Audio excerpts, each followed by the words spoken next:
Hey, welcome back. Now what we're going to do is we're going to take these holes, which are squares right now, and we're going to turn them into these circular round type of holes, just like a reference image, because if we have a look at this, we can see the holes are round in the actual object. So that's what we need to do. So how can we take these square holes and make them round? Well, there's various ways we can go about it. Here's one quick and easy way that you can use, and it's very useful for doing all kinds of stuff like this when you have some modeling jobs to do. What I'm going to do is come over here to my side view here.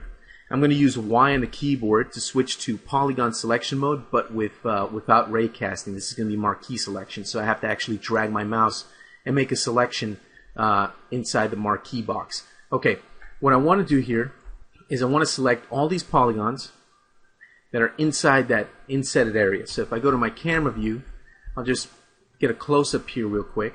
And you can see the polygons that I have selected. Make sure you don't have any polygons selected on the opposite side. In my case, I don't. If you do, deselect any polygons back there. Okay? So basically, you should have just these polygons selected. Once you do, it's very simple.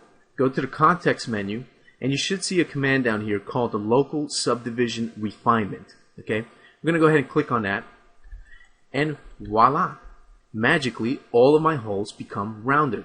Now, they still look a little bit jagged and squarish looking. That's because right here in our PPG, our subdivision level is set to 1. So let's increase that to 2.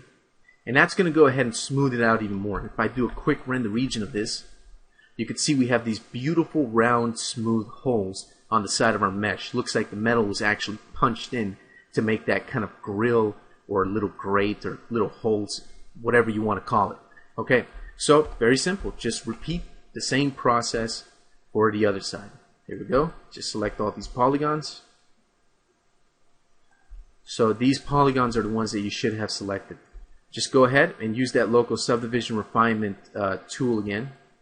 Do about 2 subdivisions. That'll give you some pretty nice round holes. Looks pretty cool. Very nice. Okay, so that does it. That's how you make the holes go from square to round. Okay, so let's look at our image here. We can see we also have some holes up here. It's redundant at this point. I've already shown you how to use the technique twice in a row.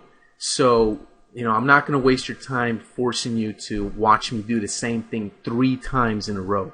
So I'm not going to go ahead and waste your time doing these holes. I'm going to, stop the video and I'm going to create these holes myself. I invite you and challenge you and encourage you to use the techniques that you've learned in the previous video and create some nice round holes for this top part up here. Remember to use the knife tool, select the polygon, use the knife tool, make that cut right there. Remember to inset the polygons and use the subdivide polygons command to go ahead and create those holes. And then finally use the local subdivision refinement tool to make the holes go from square to nice and round. So go ahead and get that done, and we'll meet up again in the next video.